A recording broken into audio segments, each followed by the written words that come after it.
নমস্কার বন্ধুরা, তন্নিস কিচেনে আপনাদেরকে স্বাগত। আজ আমি বানিয়ে দেখাবো তেলের পিঠে রেসিপি, সেটাও কিন্তু সম্পূর্ণ চালের গুঁড়ো ছাড়াই। চালের গুঁড়ো ছাড়া যে এত সুন্দর তেলের পিঠে বানানো যায় এটা কিন্তু অনেকেই জানেন না, সেটাই আমি আজ বানিয়ে দেখাবো। আজকে তেলের পিঠেটা বানানোর জন্য আমার মাত্র দুটো উপকরণ প্রয়োজন, ময়দা আর সুজি।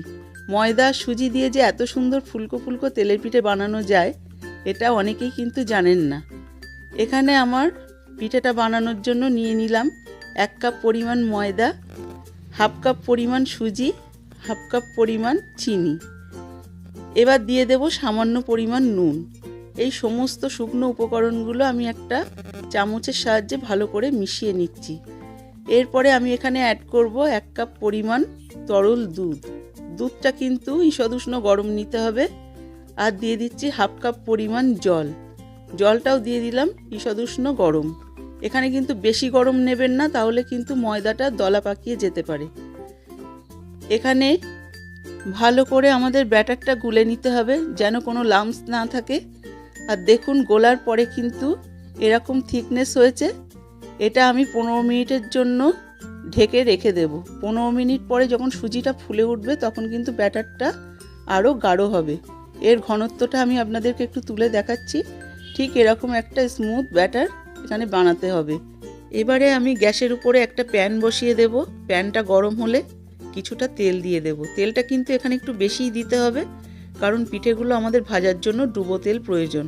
তেলটা গরম হলে গ্যাসের ফ্লেমটা লো টু মিডিয়ামে রেখে এখানে আমি 1 হাতা পরিমাণ ব্যাটার দিয়ে দিলাম। আপনারা কিন্তু ভাজার সময় এরকম একটা গোল ডাবু হাতা ব্যবহার করবেন, নইলে কিন্তু পিঠেগুলো গোল হবে না আর চারিদিকে ছড়িয়ে ছিটিয়ে যেতে পারে। সেক্ষেত্রে কিন্তু পিঠেটা ফোলারও সম্ভাবনা থাকবে না। পিঠেটা পাশ দিয়ে এরকম একটু গরম তেল উপরে তুলে তুলে দেওয়ার চেষ্টা করবেন, এতে কিন্তু পিঠেটা খুব ভালো ফুলে উঠবে। দেখুন পিঠেটা কিন্তু এখানে একদম লুচির মতো ফুলে উঠেছে। আমি পাশ দিয়ে যত তেল তুলে দিচ্ছি পিঠেটা কিন্তু ততই ফুলে উঠছে। একটা পাশ গোল্ডেন ব্রাউন হলে আমি উল্টে দিলাম। আর একটা সাইডও গোল্ডেন ব্রাউন হয়ে গেছে। পিঠেটা আমাদের ভাজা হয়ে গেছে। এবার আমি পিঠেটা তুলে নিচ্ছি। দেখুন এরকম গোল্ডেন ব্রাউন করেও ভেজে নিতে পারেন, আপনারা চাইলে আরেকটু কড়া করেও ভাজতে পারেন। আমি সবকটা পিঠে একই রকমভাবে ভেজে তুলে নিলাম। এবার আমি আপনাদেরকে সব পিঠেগুলো দেখাচ্ছি এবং একটা পিঠে আমি এখান থেকে ছিঁড়ে আপনাদেরকে দেখাবো। দেখুন পিঠেগুলো কেমন সফট হয়েছে। এই পিঠেগুলো কিন্তু 2 থেকে 3 দিন পর্যন্ত এরকম তুলোর মতো নরম থাকবে। আর ভেতরটা কিন্তু একদম দলা পাকিয়ে নেই, সুন্দর ভাজা হয়ে গেছে। আমার এই রেসিপিটা যদি ভালো লাগে তাহলে অবশ্যই সাবস্ক্রাইব করবেন, লাইক দেবেন এবং শেয়ার করবেন। এই পায়েসটা কিন্তু আমি গোবিন্দভোগ চাল দিয়েই বানিয়েছি, কিন্তু অন্যরকম পদ্ধতিতে। এই পায়েসটা কিন্তু আমি বানিয়েছি তেলের পিঠে দিয়ে মাখিয়ে খাওয়ার জন্য। আর এই পায়েসটা কিন্তু তেলের পিঠে দিয়ে মাখিয়ে খেতে খুবই ভালো লাগে, আর শুধু খেতে তো ভালো লাগেই। এর জন্য আমি নিয়ে নিয়েছি এরকম একটা বাটির 1 বাটি গোবিন্দভোগ চাল। এই চালটা গোবিন্দভোগ চালই নেবেন, কারণ এটা সেন্টেড না হলে ভালো লাগে না। এইবার চালটা আমি শুকনো অবস্থায় একটা মিক্সিং জারে ঢেলে নিলাম। ঢেলে নেওয়ার পরে আমি প্রথমে একে দিয়ে 10 থেকে 12 সেকেন্ড মতো এটাকে ব্লেন্ড করে নেব। দেখুন 10 থেকে 12 সেকেন্ডের মধ্যে এটা কিন্তু এরকম হয়েছে। ঠিক চিনি যেমন হয় সেরকমই। কিছু চাল এরকম আধ ভাঙা হয়েছে আর কিছু গুঁড়ো মতো হয়েছে। এইবার পুরো চালটা নিয়ে আমি একটা কড়াইতে ঢেলে দিচ্ছি। গ্যাসের ফ্লেমটা কিন্তু আমার অফ করাই আছে। এইবার এর মধ্যে দিয়ে দিচ্ছি লিকুইড দুধ 1 লিটার পরিমাণ, আর জল দিয়ে দিচ্ছি হাফ লিটার। এখানে মোট 1.5 লিটার জল আর দুধ মিলিয়ে 1.5 লিটার পরিমাণ দিয়ে দিয়েছি। এইবার দেওয়ার পরে গ্যাসের ফ্লেমটা জ্বালিয়ে দিয়ে আমি কিন্তু অনবরত এই দুধটা নাড়তে থাকবো। এখানে দিয়ে দিলাম কিছু তেজপাতা আর 2টো এলাচ মুখ ফাটিয়ে।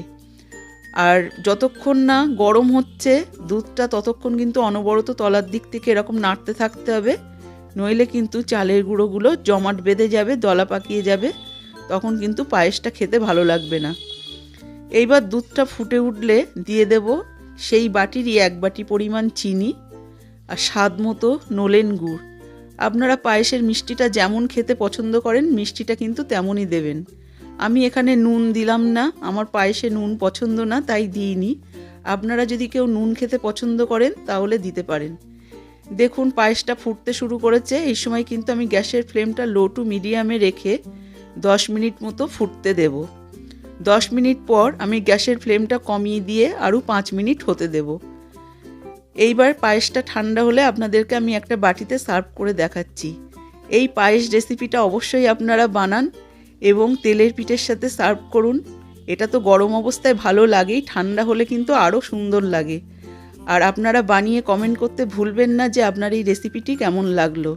আমার এই রেসিপিটা যদি ভালো লাগে তাহলে অবশ্যই সাবস্ক্রাইব করবেন, লাইক দেবেন এবং শেয়ার করবেন। আর পরবর্তী ভিডিও কিসের উপর দেখতে চান সেটা কমেন্ট করবেন।